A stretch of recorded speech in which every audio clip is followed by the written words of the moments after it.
Hi everyone, P block elements पढ़ रहे थे हम लोग ग्रुप 17 और लास्ट लेक्चर में Cl2 क्लोरीन के सारे प्रॉपर्टीज को समाप्त किए थे। आज एक और इम्पॉर्टेंट कंपाउंड के बारे में हम लोग पढ़ेंगे इसमें ग्रुप 17 में, और वह कंपाउंड है हाइड्रोजन क्लोराइड HCl। नेचुरली एक नॉर्मल कंडीशन पे, ऑर्डिनरी कंडीशन पे HCl गैसियस स्टेट में एग्जिस्ट करता है, लेकिन जब यही एक्वस फॉर्म में रहे, सॉल्यूशन के फॉर्म में, तो ऑब्वियसली यह हाइड्रोक्लोरिक एसिड कहलाएगा। लेकिन नेचुरल जो एग्जिस्टेंस है HCl का वह गैसियस है, या गैसियस के रूप में एग्जिस्ट करता है। सबसे पहले प्रिपरेशन की बात करें हम लोग। प्रिपरेशन तो लेबोरेटरी बहुत ज़्यादा मेथड तो है नहीं प्रिपरेशन का, एक दो जो ऑलरेडी हम लोग पहले देख चुके हैं। तो बोल रहा है कि in the lab HCl is prepared by heating NaCl with concentrated sulphuric acid.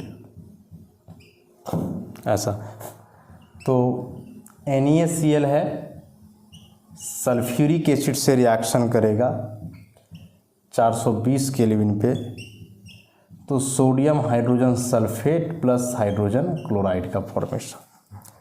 या फिर NaCl यदि सोडियम बाइसल्फेट से रिएक्शन करे तो फिर भी रिएक्शन होगा हाइयर टेम्परेचर 823 केल्विन, तो यहाँ से सोडियम सल्फेट बनेगा और HCl तो यहाँ से भी निकलेगा। ऐसा तो ये कोई सिंपल से मेथड। इसमें हाइड्रोजन क्लोराइड का बहुत ज़्यादा यील्ड तो नहीं मिलेगा, क्योंकि साइड प्रोडक्ट देख रहे हो आप बन रहा है उसी एक्सटेंट में।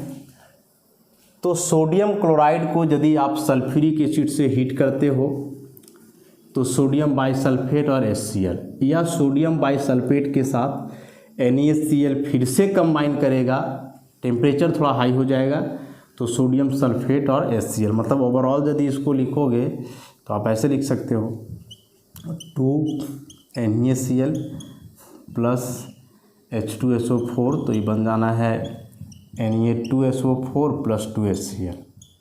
ऐसा इस प्रकार से ये कैंसिल आउट हो जाएगा। लेकिन हाँ, ऐसे आप ऐड नहीं कर सकते हो, क्योंकि दोनों रिएक्शन के लिए अलग अलग कंडीशन है। एक में टेम्परेचर बहुत ज़्यादा लग रहा है, एक में नॉर्मल टेम्परेचर है। तो ऐसे हाइड्रोजन क्लोराइड का जो है फॉर्मेशन होता है। अब हाइड्रोजन क्लोराइड के प्रॉपर्टीज की बात करें हम लोग। हाइड्रोजन क्लोराइड के प्रॉपर्टीज तो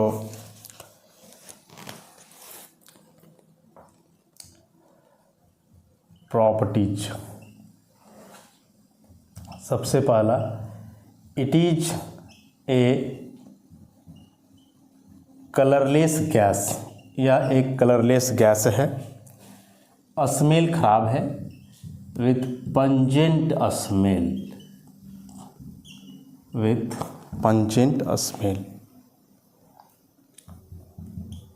It is highly soluble in water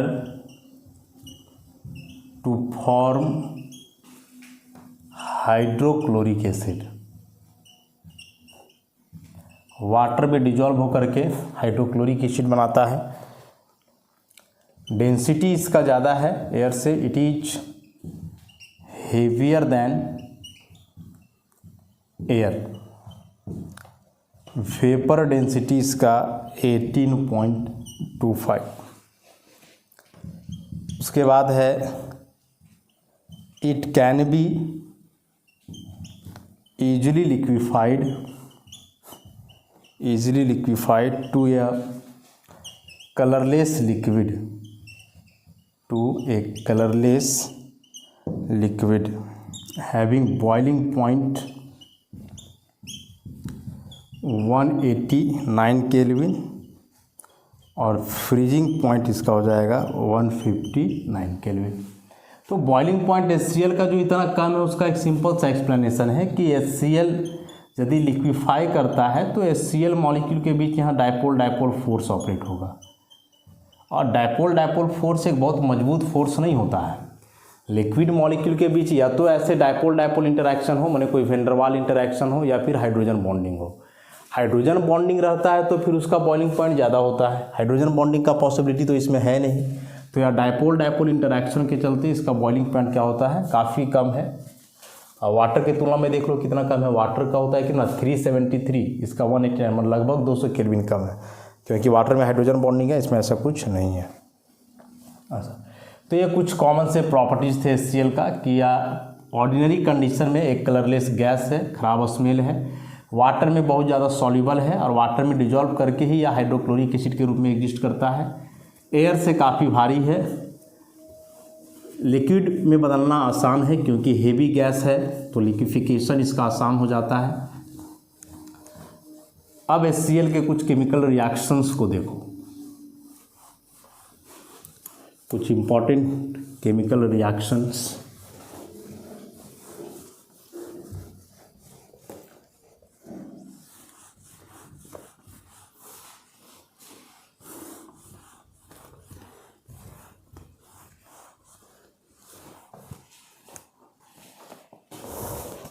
chemical properties, chemical properties, chemical properties में सबसे पहले एसिडिक नेचर। एसिडिक नेचर बोला है कि the aqueous solution of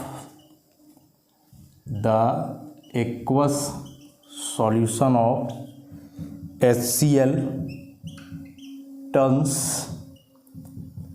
blue litmus red and ionizes in water H, कि जैसे H2O है, HCl को इसमें डिजॉल्व किए तो यह बनाएगा हाइड्रोनियम आयन और क्लोराइड आयन। ऐसे तो सबसे पहले HCl का एक्वस सॉल्यूशन मतलब बताया कि या फिर वहाँ हाइड्रोक्लोरिक एसिड का काम करेगा, और एक नॉर्मल एसिड का जो बिहेवियर होता है कि वह ब्लू लिटमस को रेड करेगा, तो वह चीज़ यहाँ भी होना है, या ब्लू लिटमस को रेड करेगा, और यदि एसिड है तो वाटर में डिजॉल्व करके हाइड्रोनियम आयन भी देगा, और साथ में जो इसका कंजुगेट बेस बनेगा क्लोराइड आयन वो भी रहेगा उसमें।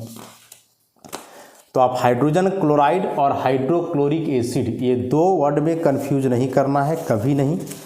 हाइड्रोजन क्लोराइड कहने का मतलब हो गया कि वह गैसियस फॉर्म में एग्जिस्ट कर रहा है, और हाइड्रोक्लोरिक एसिड कहने का मतलब हुआ कि वह एक्वस फॉर्म में है। अब चूंकि यह एसिड है, being acidic in nature, acidic nature के चलते the aqueous solution of HCl, the aqueous solution of HCl reacts with metals, bases, carbonates and bicarbonates। मतलब एसिड है तो एक नॉर्मल एसिड का जितने भी रिएक्शंस होते हैं, मेटल से रिएक्ट करके हाइड्रोजन गैस देना, बेस से रिएक्शन करके सॉल्ट वाटर बनाना, कार्बोनेट और बाइकार्बोनेट से रिएक्शन करके कार्बन डाइऑक्साइड गैस इवॉल्व करना, तो ये सारे रिएक्शंस ऑब्जर्व किए गए हैं HCl के लिए, मतलब हाइड्रोक्लोरिक एसिड के लिए। गैसियस फॉर्म में होगा तो फिर रिएक्शंस नहीं होंगे, एक्वस फॉर्म में होना चाहिए, क्योंकि एक्वस फॉर्म में ही वह हाइड्रोक्लोरिक एसिड होगा, और तब फिर जो रिएक्शंस होते हैं एसिड के लिए वे सारे रिएक्शंस को यह एग्जिबिट करेगा। तो देखें कुछ रिएक्शन। सबसे पहले कुछ मेटल्स के साथ रिएक्शन। तो जो एक्टिव मेटल्स हैं, जैसे सोडियम के साथ हाइड्रोक्लोरिक एसिड कंबाइन करेगा तो सोडियम क्लोराइड बनेगा, हाइड्रोजन गैस। तो एसिड का मेटल के साथ ऐसे ही रिएक्शन होता है, सॉल्ट बन करके क्या इवॉल्व होता है, हाइड्रोजन गैस इवॉल्व होता है। उसी प्रकार से जिंक है, यह रिएक्शन करेगा तो बनाएगा ZnCl2 प्लस H2, यहाँ से भी बाहर होगा। उसी प्रकार से NaOH है, HCl से कंबाइन करेगा तो NaCl प्लस H2O, मतलब ये दोनों मेटल्स के साथ रिएक्शन हुए और यहाँ जो है बेस और एसिड के साथ कॉम्बिनेशन हुआ। उसके बाद K2CO3 प्लस 2HCl तो बनेगा 2KCl plus H2O plus CO2, ऐसा। उसी प्रकार से सोडियम बाइकार्बोनेट है, इसके साथ भी HCl कंबाइन करेगा तो बनाएगा NaCl plus H2O plus CO2, ऐसा। तो मेटल के साथ एसिड का जो रिएक्शन होता है हाइड्रोजन गैस का फॉर्मेशन होगा। देख रहे, कई बार देख चुके हैं कि आखिर क्यों कोई एसिड मेटल से रिएक्शन करके हाइड्रोजन गैस देता है। क्या मैकेनिज्म इसका देखें हम लोग कि यदि यह HCl एसिड है तो सबसे पहले यह टूट करके H+ देगा, ठीक।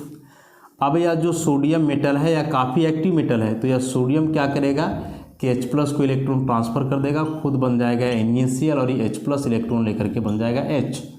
तो अब यदि 2 सोडियम है तो 2 H+ को इलेक्ट्रॉन दे सकता है, तो 2 सोडियम आयन और 2 H मतलब H2, यही हाइड्रोजन गैस इवॉल्व हुआ।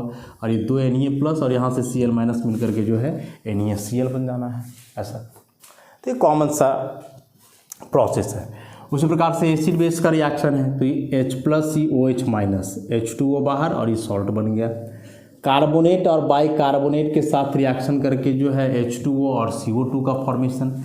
इसके मैकेनिज्म को भी समझ सकते हो कि आखिर क्यों कोई एसिड कार्बोनेट से रिएक्शन करता है और H2O और CO2 का फॉर्मेशन करता है।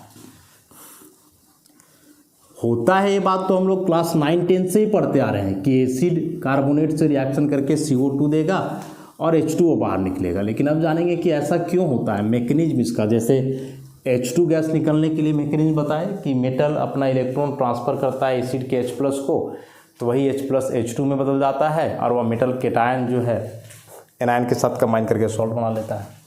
तो समझोगे, पोटासियम कार्बोनेट का स्ट्रक्चर ऐसा होगा, इस प्रकार का स्ट्रक्चर होता है पोटासियम कार्बोनेट K2CO3, ऐसा। जब इसका रिएक्शन आप एसिड से करवाओगे तो सबसे पहले क्या करता है वह एसिड कि जैसे HCl है 2 मोल तो H+Cl- H+Cl-, तो सबसे पहले ये दोनों H+ जाकर के जुड़ेंगे यहाँ, ऐसा, और ये बदल जाएगा कुछ ऐसा, इस प्रकार से। और ये 2K और 2Cl मिल करके यहाँ से बाहर हो जाना है 2KCl। अब इसी के अंदर यहाँ प्रोटॉन ट्रांसफ़र होता है। ऑक्सीजन हाइड्रोजन में ऑक्सीजन का इलेक्ट्रोनेगेटिविटी ज़्यादा है तो क्या करेगा, हाइड्रोजन के इलेक्ट्रॉन को विड्रॉ करेगा, तो हाइड्रोजन पे आ जाना है प्लस और यहाँ माइनस। तब तक फिर यह अपने लोन पेयर से इसको ले लेगा, तो लोन पेयर से इसको ले लेगा तो फिर क्या बनना चाहिए, ऐसा COH H और एक लोन पेयर बचेगा, एक आ जाएगा प्लस, इधर हो गया O पे माइनस, पूरा शिफ्ट कर दो, ऐसा। फाइनल स्टेप में क्या करोगे कि ऑक्सीजन पे पॉजिटिव चार्ज है, एक मोर इलेक्ट्रोनेगेटिव स्पीसीज पे पॉजिटिव चार्ज तो अनस्टेबल होता है, तो ऑक्सीजन क्या करेगा इस बॉन्ड के इलेक्ट्रॉन को ले लेगा, तब तक यह अपना इलेक्ट्रॉन इसको दे देगा, तो ये इतना बन गया CO2, देखो ऐसा, और वो H2O। तो यह मैकेनिज्म होता है कि आखिर एसिड कार्बोनेट के साथ रिएक्शन करके CO2 गैस क्यों इवॉल्व करते हैं या कैसे इवॉल्व करते हैं। तो बताए ना कि अभी तक तो हम लोग पढ़ते आ रहे थे 9th-10th क्लास से कि ऐसा रिएक्शन होता है।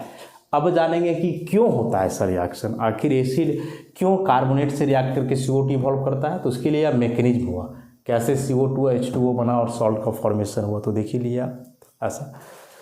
अब कुछ और रिएक्शंस, तो इन रिएक्शंस में हमने क्या देखा कि HCl एसिड होने के चलते मेटल से रिएक्शन करके हाइड्रोजन गैस दिया, बेस से रिएक्शन करके सॉल्ट वाटर बनाया, कार्बोनेट बाइकार्बोनेट से रिएक्शन करके CO2 गैस इवॉल्व किया, और यह CO2 गैस का इवोल्यूशन बड़ा ही फायदेमंद होता है, क्योंकि कई स्पीसीज का टेस्ट के लिए इसका इस्तेमाल होता है। CO2 गैस जहाँ भी इवॉल्व होता है इफरवेसेंस होता है, बुदबुदाहट निकलता है। उसके बाद इसका कम्बिनेशन कुछ ऑक्साइड, सल्फाइड, सल्फेट के साथ भी है, जैसे ZnO HCl से कंबाइन करता है तो ZnCl2 प्लस H2O का फॉर्मेशन। मतलब रिड्यूसिंग एजेंट तो नहीं, बस सिंपल सा कम्बिनेशन रिएक्शन बोल दो इसको। सोडियम सल्फाइड 2HCl तो 2NaCl प्लस H2S।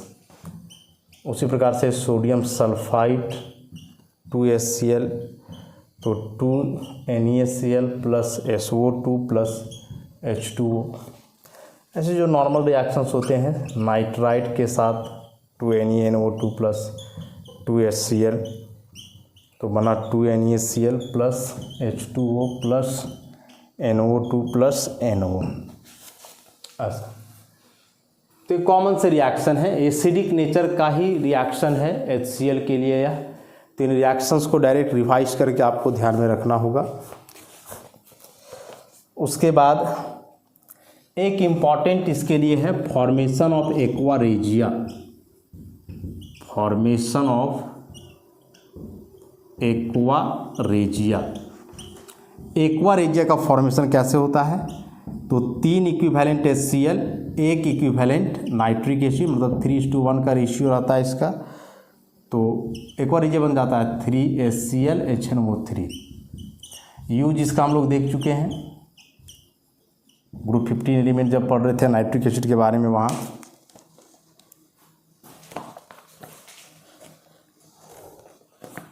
अब HCl और HNO3 के प्रॉपर्टी को यदि समझोगे तो HNO3 हम लोग जानते हैं कि एक स्ट्रॉन्ग ऑक्सीडाइजिंग एजेंट है, और HCl जो है मतलब हाइड्रोजन हेलाइड, इसके प्रॉपर्टी को पहले हम लोग देखे थे कि ये रिड्यूसिंग एजेंट का काम करते हैं।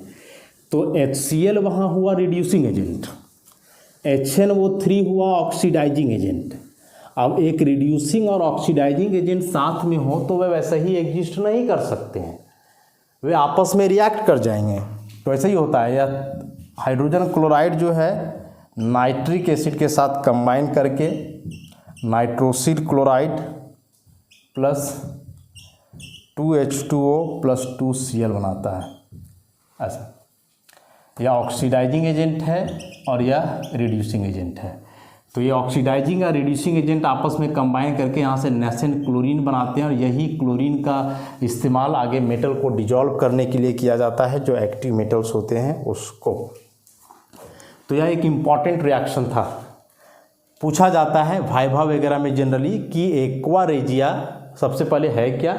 तो HCl और HNO3 का मिक्सचर 3:1 का। उसके बाद पूछा जाएगा कि जब यह HCl और HNO3 को आपस में मिलाया जाएगा तो क्या ये सही एग्जिस्ट करेंगे या इनके कुछ रिएक्शन होगा, और होगा तो किस प्रकार का रिएक्शन होगा? तो रिएक्शन होगा, क्योंकि एक रिड्यूसिंग एजेंट है, दूसरा ऑक्सीडाइजिंग एजेंट है, तो रिएक्शन तो होना है। और ऑक्सीडाइजिंग रिड्यूसिंग एजेंट के बीच कौन सा रिएक्शन होता है? ऑब्वियसली रेडॉक्स रिएक्शन होता है। नाइट्रोजन का ऑक्सीडेशन नंबर यहाँ +5 है, इसका -1 है, तो क्लोरीन का -1 से यहाँ 0 पहुँच गया, और यहाँ नाइट्रोजन का निकालोगे तो ऑक्सीजन का -2, इसका +1, तो -1, तो इस पर आ जाएगा +1। ऐसा तो +5 से +1 हो गया, घट गया ना, रिडक्शन हुआ, और इसका -1 से वहाँ 0 हो गया तो ऑक्सीडेशन हो गया इसके साथ। तो ऑक्सीडेशन हुआ इसलिए ऑक्सीडाइजिंग एजेंट, रिड्यूस कर दिया इसको, इसलिए क्या कहलाएगा? रिड्यूसिंग एजेंट कहलाएगा। तो ऑक्सीडाइजिंग एजेंट और रिड्यूसिंग एजेंट आपस में रिएक्ट कर रहे हैं, मतलब एक रेडॉक्स रिएक्शन होना है यहाँ। तो यह था HCl के बारे में, जिसमें सबसे इम्पॉर्टेंट या एक्वा रेजिया का ही था। उसके बाद पीछे जो कुछ नॉर्मल से रिएक्शन देखे वे सभी थे। अब हम लोग आते हैं इस ग्रुप 17 एलिमेंट के अंतिम टॉपिक पे, जिसमें हम लोग हैलोजन के कुछ ऑक्सो एसिड्स के बारे में जानेंगे। Oxo acids of halogen. Her group में हम लोग देख रहे हैं, 15 में नाइट्रोजन को देखे, फास्फोरस के ऑक्सो एसिड्स को देखे, उसी प्रकार से 16 में सल्फर के ऑक्सो एसिड को देखें, 17 में भी हैलोजन के ऑक्सो एसिड होंगे ही होंगे। और काफ़ी इम्पॉर्टेंट एसिडिक नेचर के वेरिएशन को समझने के लिए क्वेश्चन तो आता ही है एग्जाम में, एसिडिक स्ट्रेंथ को कंपेयर करने, इसीलिए हम लोग अच्छे से समझेंगे इस टॉपिक को। तो ऑक्सो एसिड्स ऑफ हैलोजन क्या हैं इसके ऑक्सो एसिड्स? तो बेसिकली ये 4 टाइप के ऑक्सो एसिड बनाते हैं। एक HXO जिसको हम लोग हाइपोहेलस एसिड बोलते हैं, हाइपोहेलस एसिड। फिर HXO2 जिसको हेलस एसिड बोलते हैं। फिर HXO3 जिसको हैलिक एसिड बोलते हैं। और एक HXO4 जिसको पर हैलिक एसिड बोलते हैं। ऐसा तो ये 4 प्रकार के एसिड बनते हैं। अब इसमें से 4 हैलोजन कौन कौन सा एसिड बनाता है इसको एक बार देखते हैं। क्लोरीन और आयोडीन ये चारों एसिड बनाते हैं, जैसे HClO hypochlorous acid, HIO hypo iodous acid. फिर HClO2 क्या हो जाएगा? Chlorous acid, HiO2 iodous acid. वैसे ही HClO3 chloric acid, HiO3 iodic acid. और वैसे ही HClO4 पर क्लोरिक एसिड एंड HiO4 पर आयोडिक एसिड। यहाँ से हम लोग समझेंगे। फ्लोरीन का एक बनता है HFO हाइपोफ्लोरस एसिड। ब्रोमीन का एक नहीं बनता है, इसमें बनता है HBRO हाइपोब्रोमस एसिड, या ब्रोमस एसिड का फॉर्मेशन नहीं होता है। फिर ब्रोमिक एसिड और पर ब्रोमिक एसिड। ऐसा तो ये इतने प्रकार के जो है एसिड का फॉर्मेशन होता है।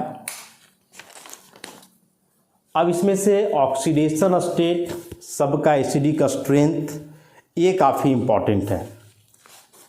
तो ऑक्सीडेशन स्टेट की बात करोगे तो यहाँ हैलोजन का ऑक्सीडेशन स्टेट +1, सब में प्लस ऑक्सीडेशन स्टेट होगा क्योंकि साथ में एक मोर इलेक्ट्रोनेगेटिव एलिमेंट है, +3 +5 +7।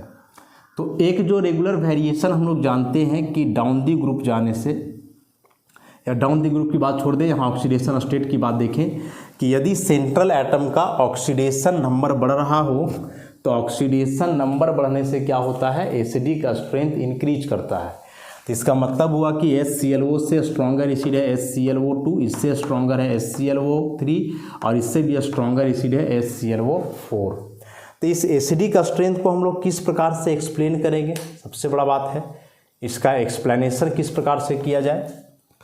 तो पहले भी बता चुके हैं इस फैक्ट को। तो इसके लिए सबका स्ट्रक्चर देखो। HClO का स्ट्रक्चर होता है ऐसा, 3 लोन पेयर होगा क्लोरीन पे, 1 OH का बॉन्ड होगा, फिर ऑक्सीजन पे भी 2 लोन पेयर।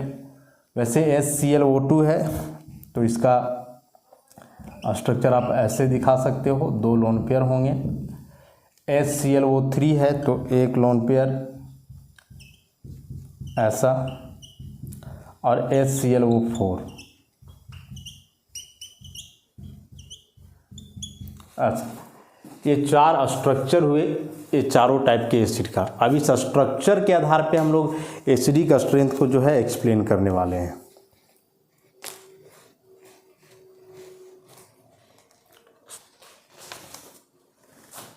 तो एक्सप्लेन करें तो ध्यान से समझोगे।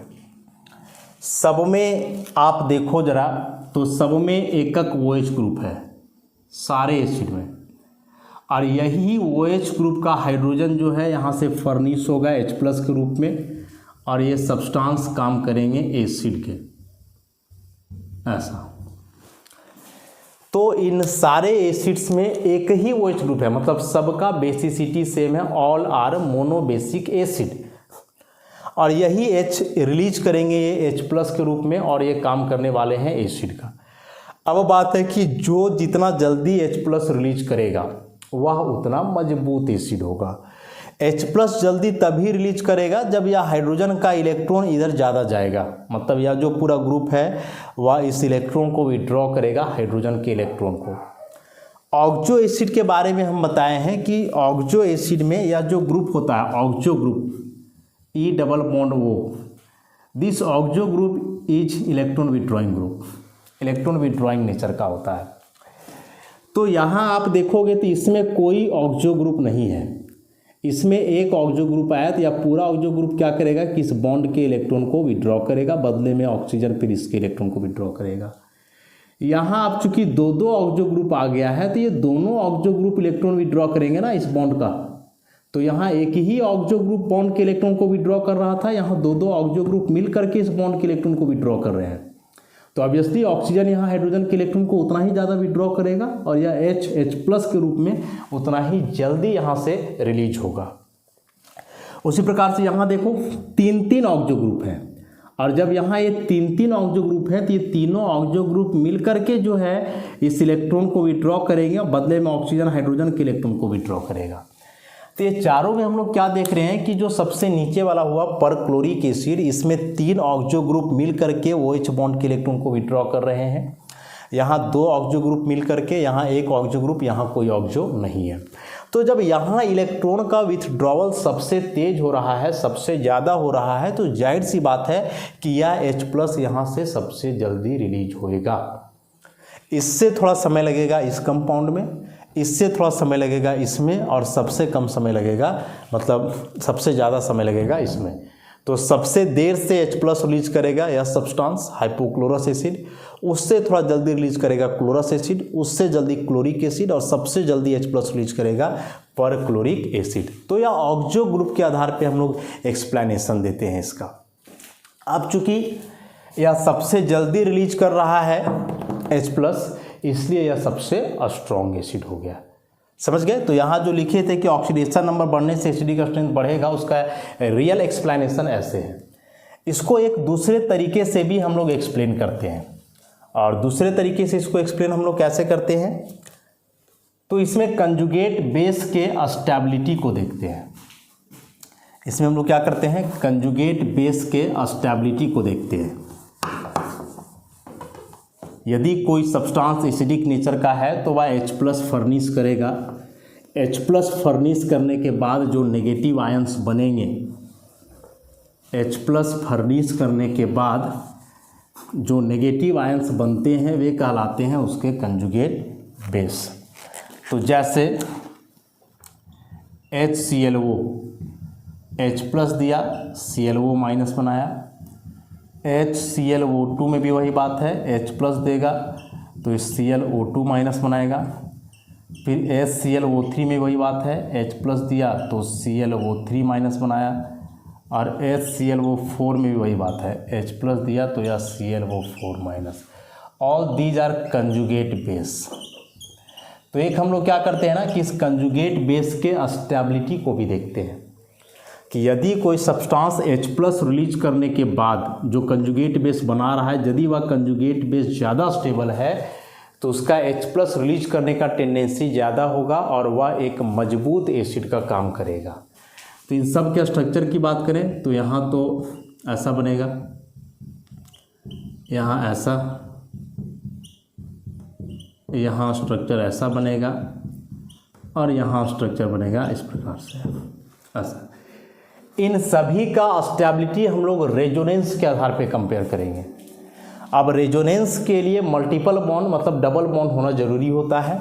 इसमें कहीं डबल बॉन्ड नहीं है तो इसका रेजोनेंस रेयर है। यहाँ पर रेजोनेंस दिखाओगे कि इस बॉन्ड को यहाँ करोगे, इसको इधर कर दोगे, उसी प्रकार से यहाँ इसको यहाँ करोगे, इसको यहाँ करोगे। अब चूंकि इसमें दो दो डबल बॉन्ड वाला सिस्टम है तो इसका रेजोनेंस ज़्यादा होगा। इसमें 0 रेजोनेंस, इसमें 2 रेजोनेटिंग स्ट्रक्चर, इसमें 3 रेजोनेटिंग स्ट्रक्चर और इसमें 4 रेजोनेटिंग स्ट्रक्चर। ऐसे रेजोनेंस आप दिखाओगे, इसको यहाँ करोगे फिर यहाँ, तो एक स्पीसीज ऐसा बनेगा ClO- double bond O, double bond O, double bond O। अगला बार में फिर इसको यहाँ करोगे, यहाँ करोगे, ऐसे करके टोटल 4 स्ट्रक्चर बनेंगे। और इस रेजोनेंस से स्टेबिलिटी सिस्टम का इन्हांस करता है, हम लोग जानते ही हैं। तो अब चूंकि HClO4 मतलब जो परक्लोरिक एसिड है उसका जो कंजुगेट बेस है परक्लोरेट आयन, यह सबसे ज़्यादा स्टेबल है थ्रू रेजोनेंस। इसका मतलब हुआ कि इसका H+ रिलीज करने का टेंडेंसी सबसे ज़्यादा होगा। और जब इसका H+ रिलीज करने का टेंडेंसी सबसे ज़्यादा होगा, इसका मतलब हुआ कि यह मजबूत एसिड होगा। सिंपल सी बात है। तो एक ई फैक्टर हुआ जिसके आधार पे हम लोग एसिडिक स्ट्रेंथ को एक्सप्लेन करते हैं। इसी में से यदि अब कोई पूछे एक बेहद इम्पॉर्टेंट बात,